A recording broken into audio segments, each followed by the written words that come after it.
Welcome to Grab or Stab. I'm Matt McFarland. Here we grab if it's good and we stab if it's not. Today we'll be talking about Leatherface, released in 2017, which is both a prequel to the 1974 film and 2013's Texas Chainsaw 3D. Well, another Leatherface origin story. How's this one gonna go? Another group of young, hot, sweaty victims are maybe gonna pop a tire, end up at the Sawyer's house again? And then because Leatherface wasn't snuggled enough as a kid, he's gonna take his anger out on them? Actually, this one goes a lot differently than that. In this one, not only do we get the most disgusting scene in the franchise so far, but we also step away from the Sawyer's home for most of the movie. But before we get into all of that, let me explain the criteria on how decisions are made around this place on whether or not to grab or stab a movie. First of all, it comes down to how good are the kills. Second, the characters. Third, how did the movie affect either the genre or the franchise at the time? And lastly, how scary is it? Here in the 8th movie in the franchise, we're back in 1955 and the local sheriff's daughter is killed by the Sawyer family. The sheriff gets revenge by having all the Sawyer children sent to a mental institution. 10 years later, Mama Sawyer shows up at the hospital causing all kinds of havoc, which eventually leads to an escape riot amongst the patients. The story then follows 4 patients who escape along with a nurse hostage. Along the journey, they leave a hell of a lot of dead bodies, and because the kids' names were changed in the hospital, it's up to us to figure out which one is Leatherface. We also get a little bit of a character sampling in this one, as Nubbins, Drayton, Jed, and Verna Sawyer all make a return, along with the Hartmans as well. This time, instead of Burt Hartman, the mayor from Texas Chainsaw 3D, we have his father, Hal Hartman, whose character was inspired by Lefty Wainwright from the second movie. What's unique about this new prequel, among many things, was how different the Leatherface character is. Not only is Leatherface significantly smaller in this one, but we see his face throughout the entire movie. He doesn't wear a mask until about an hour and 12 minutes in. Leatherface was played by English actor Sam Strike. Sam wanted to integrate some of the things from the original, but mainly wanted his own interpretation of the character. And after watching 7 straight Chainsaw movies up to this point, it was kind of a breath of fresh air. Directed by Julian Maury and Alexandra Bastillo, the filming was a bit of a mess, and even after upping the gore like fans wanted, the movie ended up missing its release date, and after an on-demand and a limited theatrical run in October of 2017, the movie ended up only bringing in $1.4 million on a who fucking knows budget. Speaking of who fucking knows, how good is Leatherface? Well, let's find out if it's good enough to grab or is one we want to stab. And one sure way to do that is to get into the movie for a bit. After getting a little glimpse into the not-so-ideal upbringing of Jed Leatherface Sawyer, we also get a hint that Jedediah might not have been born as screwed up as some of his other family members. Following this scene, the movie starts us off on a Texas country road in 1955. The 2 lovers in the truck are Betty Hartman and Ted Hardesty. After almost running something over, Betty gets out to see what it was. No big deal though, as it's just a baby cow human. Help me, please! It speaks! The little demon child is Jed Sawyer, who leads Betty to his family barn where some of the fams got a trap waiting for her. The nice folks also in the barn are Nubbins and Drayton Sawyer. Here we get to see young Jed's face right before they get some mechanical help from Betty on one of their motors. Oh, whoops, did we drop that?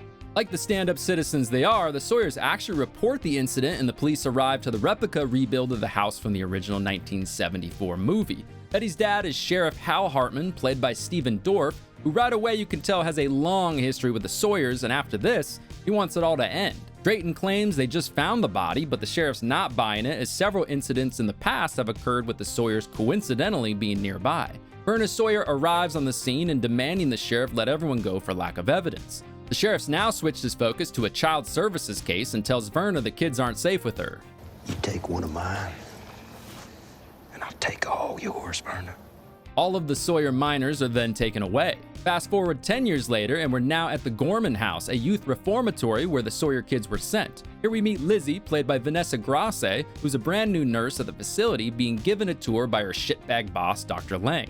Dr. Lang's character shares quite a few similarities to Dr. Martin Brenner from Stranger Things, and you'll see what I'm talking about. During the tour of the facility, Dr. Lang's explaining to Lizzie the endangered child care program instituted by the state of Texas in 1935, which was aimed at saving children from crime families.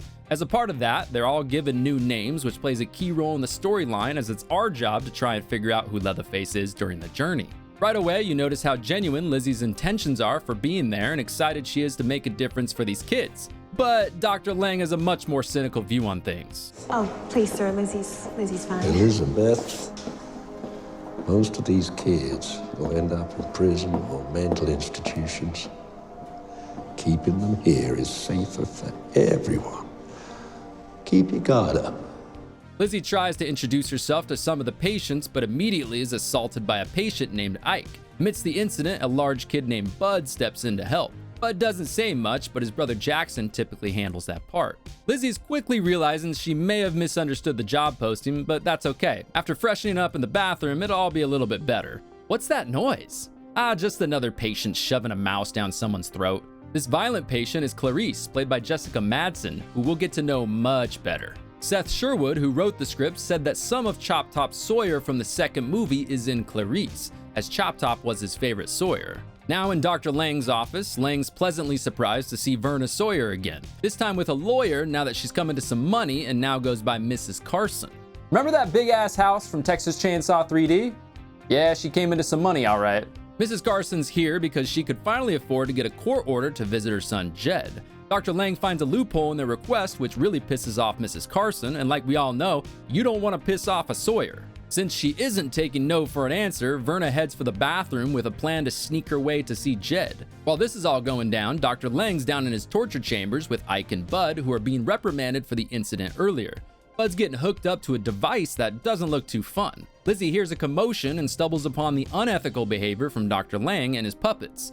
Verna, on her way to see Jed, she turns this fucking place upside down and starts an all-out escape riot amongst the patients. The patients are going absolutely nuts, beating the shit out of nurses and even killing each other as we see Clarice strangling another patient. Clarice claims it was for doing something with her man Ike, but I'm gonna guess she wasn't too interested in hearing both sides of the story. By this point, Bud is broken out, beat up the folks who are watching him, and Bud's now arrived at Dr. Lang's office to negotiate the locked windows policy at the facility. Here, Dr. Lang, let Bud show you how some fresh air is good for the mind. As Bud crushes his head against the window until ultimately smashing it straight through the window, killing him in the process. Fuck yeah, Bud. Just a heads up that over the next few minutes of the movie, there are some really terrible flashing lights going off, so what I've decided to do is just cut this part down as much as I can and use still images instead. As Lizzie and another nurse are hiding, the nurse hiding with Lizzie gets attacked and has her tongue ripped out. But right before Lizzie's attacked as well, Jackson steps in and saves her. As Lizzie and Jackson escape, they find themselves at the hands of Ike and Clarice, who take them both as hostages. They notice Bud walking and pick him up as well.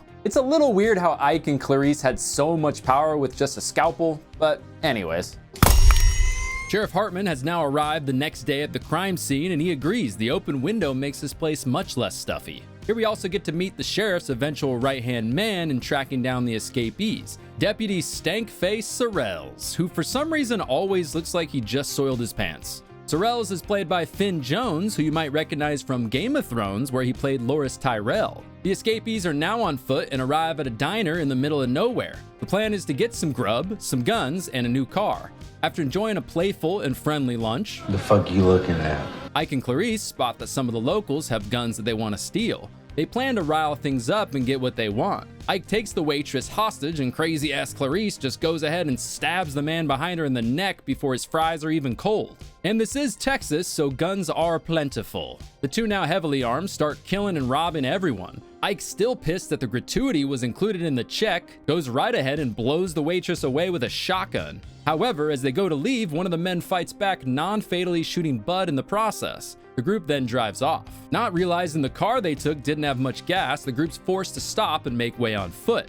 As they do, they come across an old camper in the woods. Inside, Lizzie's lucky enough to find herself face to face with a corpse that has a noose around its neck. While enjoying the dead man's moonshine and Lizzie helping Bud's gunshot wound, the group decides this trailer would be a cozy spot to settle up for the evening. So remember earlier when I said the most disgusting moment in this franchise comes in this movie? Well, here you go. Being the sick fucks Ike and Clarice are, they decide, why let a good dead body go to waste? Let's have a threesome with it. Well, now I know you might be like, Matt, that's not a threesome, and I would say that's debatable, so I'm just gonna go ahead and call it a threesome with a rotting corpse, okay? Relax. Later that evening, Ike's outside taking a nature piss when Bud arrives. Bud bashes Ike in the head and then drags him over to a tree stump to reenact the American History X curb stomp scene, crushing Ike's skull. It's now morning and the others can't find Bud or Ike. Uh-oh, Jackson and Lizzie find Bud sleeping with Ike's dead body. Clarice is off somewhere else looking for Ike and somehow runs into Officer Sorrell's. Hartman then arrives and tortures her a little for information, then feels like some target practice is in order. After later executing Clarice and shooting up the trailer, they go off looking for the others. And in possibly the dumbest part of the movie, Jackson, Bud, and Lizzie somehow hide inside of one rotting cow corpse they found along the way. Okay. Lizzie decides enough's enough and calls for the patrol car driving by. Bud then decides it'd be a brilliant idea to Michael Myers walk towards the officer and then full mount him. Problem is, Michael Myers might be a supernatural being, whereas Bud's just a chubby kid. The officer shoots Bud once on his way over, then right in the head. After watching this unfold, Jackson snaps, crushes the cop's head in the car door, and then jumps into the car as Lizzie drives away. Lizzie's now not feeling so sympathetic towards Jackson, and safe to say this friendship, or whatever you call this, is now over. Hartman finds the two and starts shooting at the vehicle, blowing out part of Jackson's face in the process. After seeing Jackson's face disfigured, Lizzie gets hit by one of Hartman's bullets, causing her to veer into a perfectly placed bush ramp, making the car flip over. Lizzie then wakes up from the crash, handcuffed inside Sheriff Hartman's car. Lizzie hears a voice over the radio, so she grabs it and explains to Officer Sorrell where she might be. Hartman drags Lizzie into the barn, where oddly, Jason Voorhees from the second movie is tied up as well. Jackson? There is no Jackson, honey. It's Jed. Jedediah Sawyer. Were you surprised? I don't know why I'm asking. You guys are pretty smart. Stankface Sorrell then shows up at Verna Carson's place, and we find out he's relaying Jed's location for a little bit of cash payment. Didn't anybody tell you about getting into business with psychopaths? Drayton then shanks Sorrell's, and like a good crime family would do, they feed the piggy to the piggies before heading off to see Jed. Back in the barn, the Sawyers have arrived, and Hartman's plan goes straight to shit. Now at the Sawyers' home, Verna sews up Jed's face wounds, then gives him his first mask. This'll hold it all together till you're all healed up. Lizzie and Hartman are also in the home, and Verna's feeling like it's time to take care of Hartman for good. Chainsaw in hand, Jed is called up from the basement and definitely not happy about what Hartman did to his face. Jed doesn't want this to go too quickly though, so he first does a little trimming, cutting off Hartman's hands to get things started. Then just horrifyingly saws him in the chest over and over. Lizzie finally fights back a little, breaking out of the home and into the forest. She doesn't get far though and runs into one of the classic Sawyer bear traps. Just as Jed is about to kill her, Lizzie pleads for her life and reiterates how much she helped him. Verna though, sounding like Pamela Voorhees, convinces Jed otherwise, and for the second time in the franchise, Final Girl actually means Final Dead Girl, as Jed decapitates Lizzie. That's my boy. You done good, Jed. You made Mama proud. And then the movie officially ends with Jed making his first ever skin mask out of Lizzie's face. Now that we've gone through that adventure, it's time to find out if Leatherface is good enough to grab or is one we want to stab. First off are the kills. Now if you like gore, well, here you go. This movie set yet another franchise record at 21 total deaths. My favorite would have to go to Bud curb stomping Ike over the tree stump. I also like Lizzie's death. I thought it was pretty shocking that he actually did end up doing it.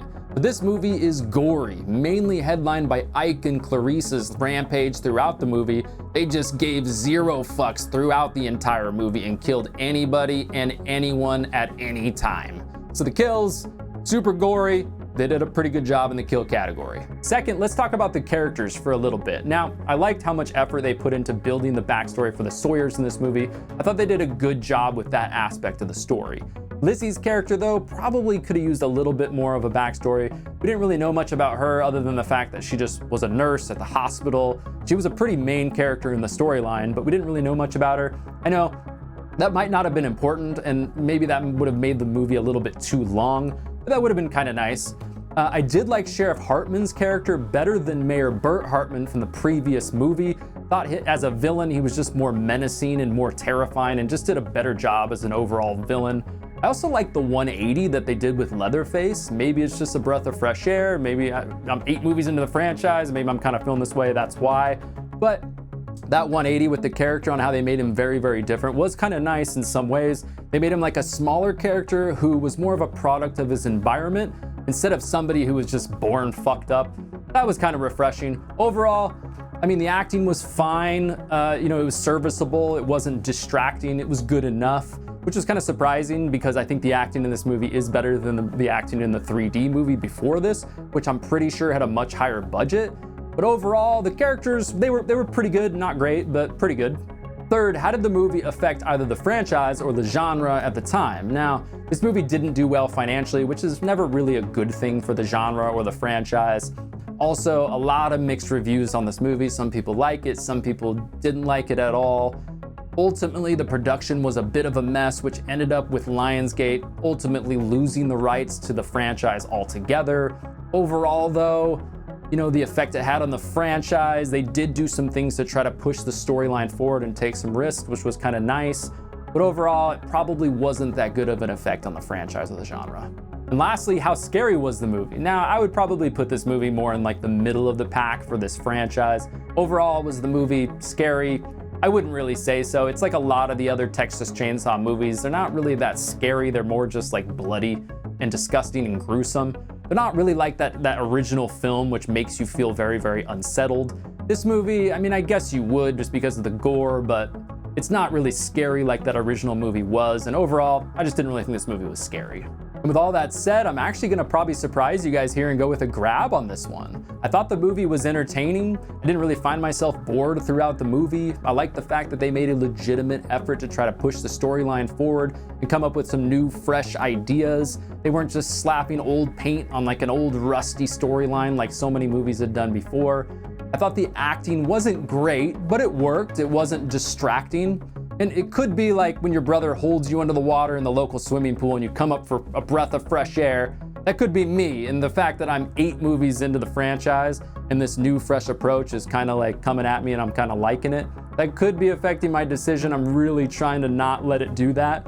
But I also think fans of the original movie will like this movie in some ways, because they do have some Easter eggs. They do tip their cap to the original movies and in a lot of ways here. Now, there are some flaws to this movie, of course. By no means is this a classic or anything like that. Case in point, like, what is even the backstory of Ike and Clarice? Why aren't these people in some maximum security hospital somewhere on 24-hour watch? I mean, they can just kill anybody at any time, not giving 2 shits about it. I mean, some girl like winks at Ike and next thing you know, she's being strangled by Clarice in her bed.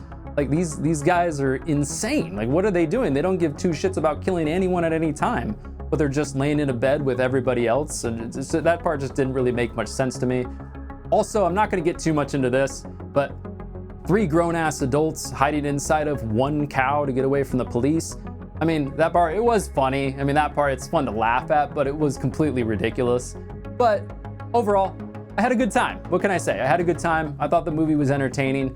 At the end of watching this, I was kind of thinking, man, what do I want to choose here? Like, do I like this movie? Do I not like this movie? And I just kept saying I was entertained throughout the entire time. I just found it kind of fun. And like I said, it might have been the new fresh approach. Really not trying to take that into a factor. But overall, I thought the movie was entertaining and I had a good time. So a grab it is. And there you go, that wraps up Leatherface. Next week, we jump almost 5 years into the future and take a look at the newest movie in the franchise, Texas Chainsaw Massacre, released in 2022. In the meantime, though, I'm Matt McFarland, and you just finished watching Grab or Stab.